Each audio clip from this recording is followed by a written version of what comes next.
हाँ, बकवास पर आपको खुशामदीद। दाहो ड्रामे की अगली किस्त में आप देखेंगे कि आलियान अलमास बेगम के लिए चाल चल रहा है, इन्हें नासिर के रिश्ते में फंसाना चाहता है और अलमास बेगम भी आसानी से इसके चुंगल में फंस चुकी हैं। बल्कि इसे ऑफिस में बुलाती हैं ये बताने के लिए कि नासिर अंबर के लिए कैसा रहेगा और आलियान जो चाहता था वही हुआ। वो फ़ौरन हामी भरता है, क्यों नहीं, बहुत अच्छा रिश्ता है, आप इंक्वायरी करवा लीजिए। जिस पर अलमास बेगम कहती हैं, इंक्वायरी तो मैं करवा चुकी हूँ, बहुत अच्छा ख़ानदानी है, खाते पीते लोग हैं, अच्छा लड़का है, अच्छा कमाता है, ये रिश्ता बहुत अच्छा लगा, बस तुम्हें ये बताने के लिए फ़ोन किया था कि नासिर की फैमिली को घर पर इनवाइट करना चाहती हूँ। वहीं दूसरी तरफ आप देखेंगे कि सुंबुल हर मुमकिन कोशिश कर लेती है आलियान को राज़ी करने के लिए। इसके लिए फ्रेम भी लेकर आती है, वो भी तोड़ देता है क्योंकि निशा के फ्रेम की ज़्यादा अहमियत है आलियान की नज़र में। वो सुंबुल को बिल्कुल भी समझ नहीं आ रही और ऐसे में अपनी माँ के सामने आलियान का दूसरा चेहरा वो समझ ही नहीं पा रही। आखिर वो चाहते क्या हैं? आलियान की माँ सुंबुल का उतरा हुआ चेहरा देखकर कहती है कि घर की सारी जिम्मेदारी आलियान ने तुम पर डाल दी है। देखो तो ज़रा मेरी बेटी का चेहरा कैसा उतरा हुआ है।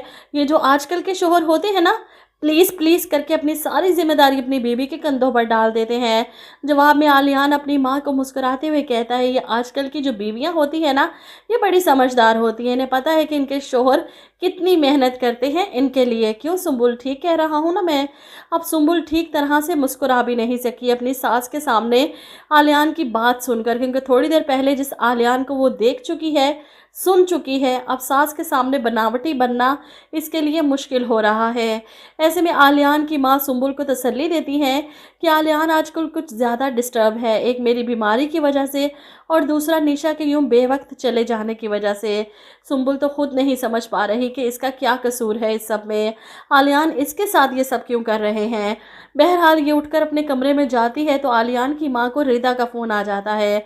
वो बात नहीं करना चाहती थी कि इसे क्या जवाब देंगी, शर्मिंदा है रिदा के सामने। ऐसे में रिदा इनसे पूछती है, मैंने सुना है कि आलियान ने शादी कर ली है अलमास बेगम की बेटी सुंबुल से।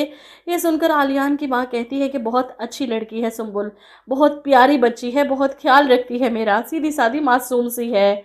जवाब में रिदा को बहुत गुस्सा आता है और ऐसा इसे कहना नहीं चाहिए था, लेकिन अपने गुस्से और हसद में वो आलियान की माँ को सब बता देती है। इतनी आंटी धोखा दे रही है, ये लड़की आपको फ्रॉड कर रही है, जैसे इसकी माँ ने हमारी निशा के साथ किया था।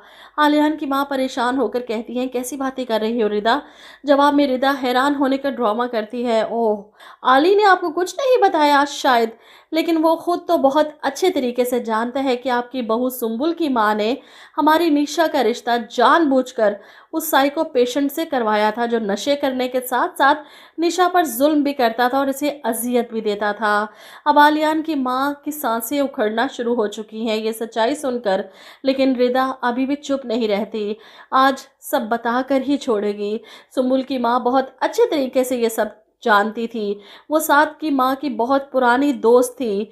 इन्होंने अपने लड़के की ज़िंदगी संवारने के लिए आपकी बेटी की कुर्बानी दी है। आलियान की माँ इससे ज़्यादा मज़ीद कुछ नहीं सुन सकेंगी और ना ही बर्दाश्त कर पाएंगी कि इनकी बेटी किस अजियत से इस दुनिया से गई, और सुंबुल के सामने भी ये सच आ ही जाएगा, आलियान के इस रवैये की वजह आखिर क्या है।